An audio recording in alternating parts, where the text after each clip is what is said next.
Hi, Al. Hey, Donna. How you doing? I'm good. I'm good. Let's have a conversation here that's exciting and animated. Okay, let's do that. So we've both been working through these Lisa Feldman Barrett books, 7.5 Lessons about the Brain and How Emotions Are Made.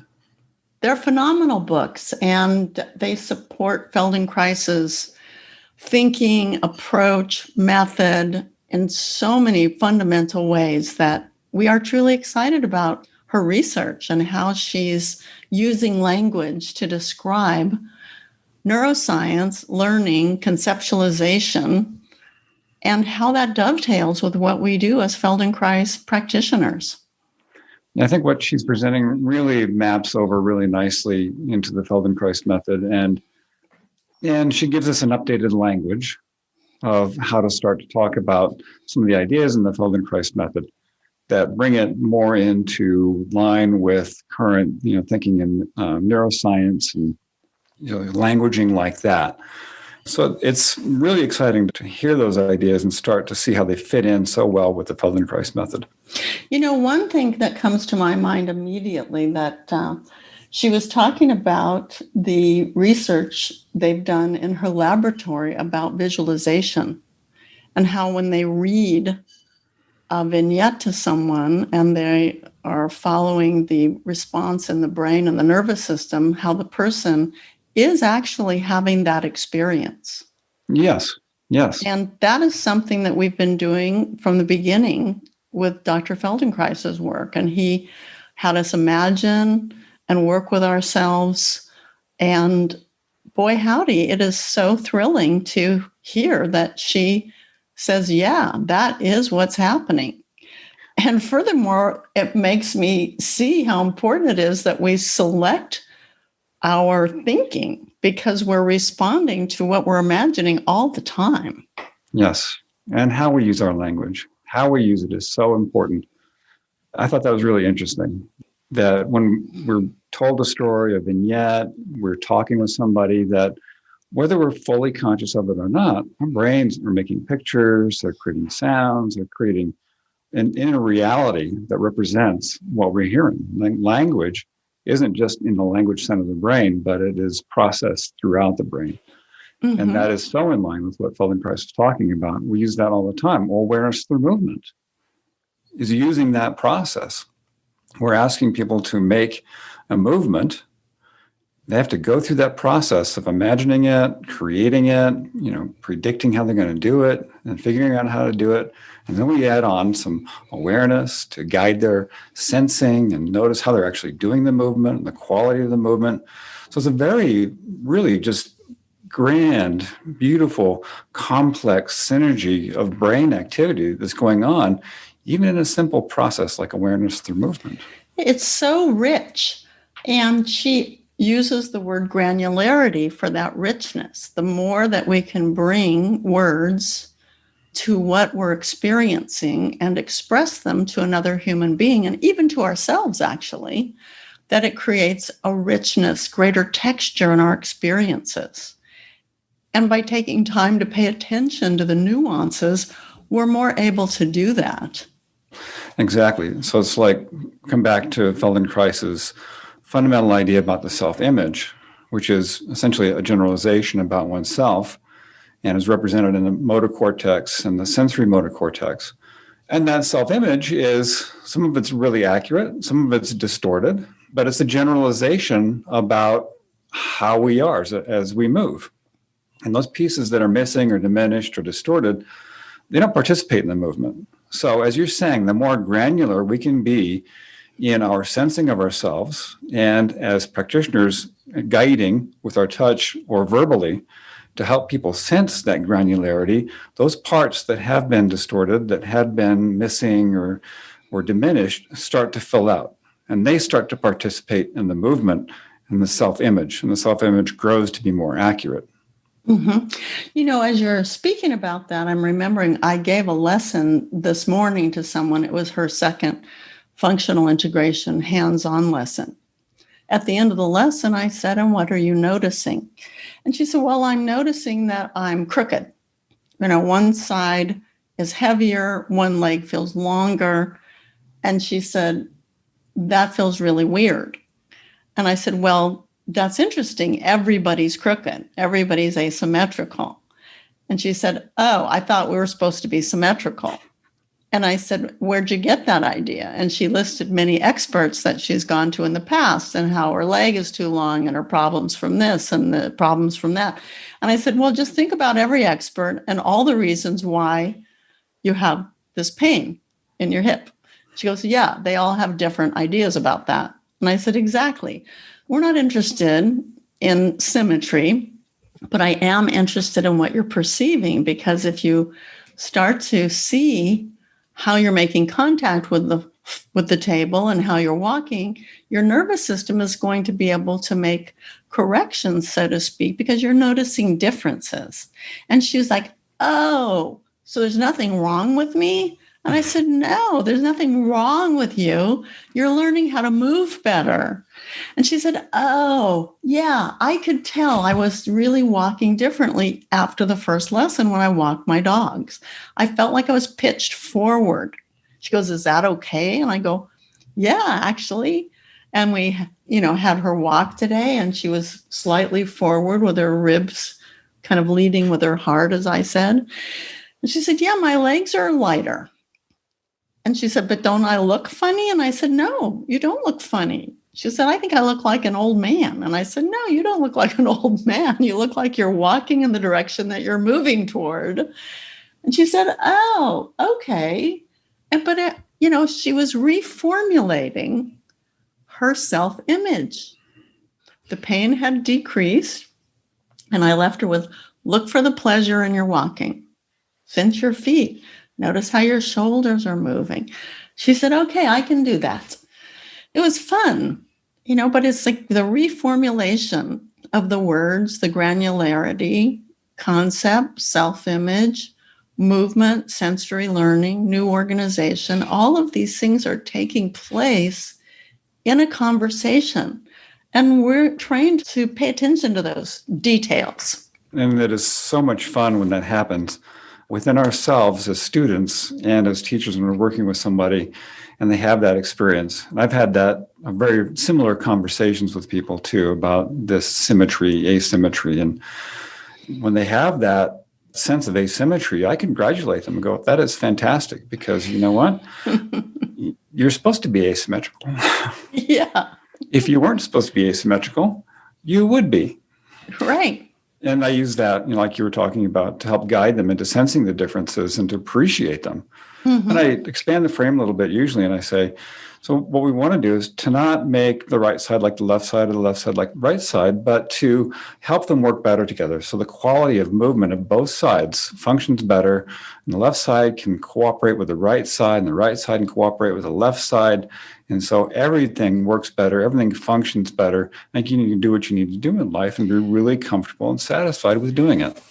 As you're speaking, I'm having the experience that you're giving me kind of a hypnotic suggestion. I'm going, oh, the right side, the left side, and this and that. And so I'm responding to your words right now as I'm sitting here listening to you. And it's really fun because I can hear your words and notice at the same time that they're impacting me. Yeah. That's a lot of fun. And I was thinking then too, it's like, okay, yeah, my head wants to lean to the right. So, okay, I'll lean to the right a little bit more. And then, oh, lo and behold, there's a certain point where I come back to the middle, and the middle is now a new middle. Yeah. It's not the same middle anymore. Maybe you could give us a little experience of that, guide us through that. Sure. So whether you're standing or you're sitting, notice your pelvis, the weight on your pelvis. And you may even notice that you have more weight on one sitting bone or one buttock compared to the other. And again, don't try to correct it, just notice. Notice your breathing. Sense your spine. Imagine the length of your spine from your tail all the way up to your head. And then notice your head balancing up there somewhere on the top of your spine. And when you're sensing yourself, do you feel as though your head is tilted a little bit more to the right or to the left? It usually is. It's seldom in the middle for people. So go the direction that you're sensing. So if it's tilted more to the right, take it more to the right, go with it. Or if it's to the left, go. And go in that direction until you want to come back to the middle. So you're exaggerating your normal, so to speak. So you exaggerate it and come back to the middle. And notice your breathing as you do that. And then in the middle, sense yourself again, your pelvis, your spine, and your head. And what do you find? Well, having just tilted my head to the right many times, feel my field of awareness to the right is really amplified. And the midline is clear, and the left side is not as vivid in my perception as the right. So you went with your pattern, so to speak, of tilting your head to the right. Yes. So now let's experiment a little bit and take your head just in your imagination to your left. And those of you that are listening, do the opposite. Go the opposite direction and imagine taking your head in that direction gently. And notice how far you lean in the direction that's not your usual direction, or tilting of your head, and then imagine coming back to the middle. Continue to do that and notice your breathing.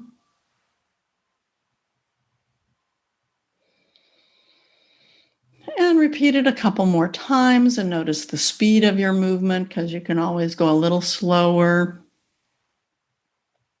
And sometimes we go a little faster. It's of your choosing. And then find the middle once again and notice your breathing. And then open your eyes and notice how you're seeing and how you're balancing.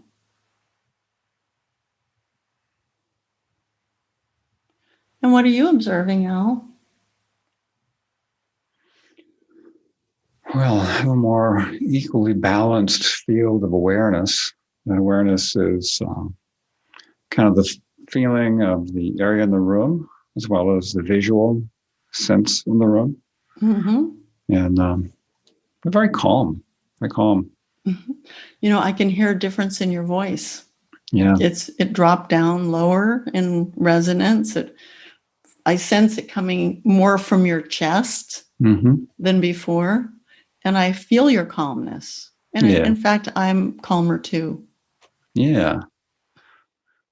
You know, something you mentioned earlier about hypnotic, when I was talking about the left and the right, made me think back to when we started with Lisa Feldman Barrett talking about how hearing language creates this whole inner experience.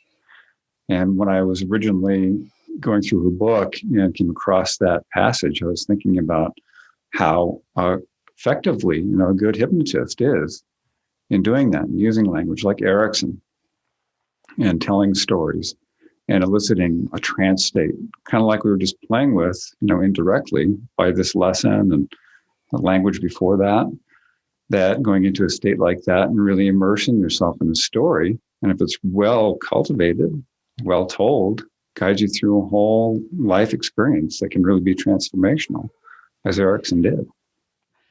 Yeah, the transformation of language, how we're creating experiences within ourselves, how we could say then that we're changing our minds through the language, the storytelling, and how that actually changes or impacts how our neurons are firing, that it changes the network of our brain and nervous system. That sounds pretty magical to me. It's awesome. Of course, we tell stories through movement and sensing and thinking, because there is, in a way, we can look at an awareness through movement lesson or a functional integration lesson that's having a narrative to it. There is a clear structure to it. We're not necessarily prevailing that structure on our students explicitly. Mm-hmm. The structure of any story, you're not thinking, oh, this is the blah, blah, blah, and this is the plot. And no, you're in the story and you're in the experience. And so our lessons are the same way. We're taking somebody through an experience, and there's a beginning, and then there's all these things that happen in the middle, and there's high points and low points and exciting things that happen, and then they come out the other end and they have a really different sense of themselves. Yeah, and then that is integrated into our self-image. There's a new concept there. There's something that we begin to actually rely on. Yeah. This ability, the skill to impact ourselves through movement and language and our connection with other people. I believe that in Dr. Barrett's book, 7.5 Lessons About the Brain, she talks about how many cultural differences there are and how interesting that is. And she says the thing that she's found to be the most common, the maybe most essential things with all of us and all of our cultures is connection with others. That is the most important aspect of being human. Yeah. Having a community, having family, connecting with other people. That's what our brain, our nervous systems, we humans really need. And I hope that our listeners are able to connect with what we're saying and that they'll send us questions and comments so that we can really expand that connection a little more fully. Yeah, so you can look forward to more of these discussions in future podcasts. So we're going to continue this discussion in many different ways. I'm going to keep talking about the science of the Feldenkrais method and modern understanding of how the brain works and the nervous system, and I'm going to bring it all to life. Yes, to life. That's one of the reasons we call this Feldenkrais for life. That's right. That's right. Feldenkrais for life. Yeah. Great. So thanks for listening, and we look forward to the next time. Yeah. All right. Thank you. Bye. Bye.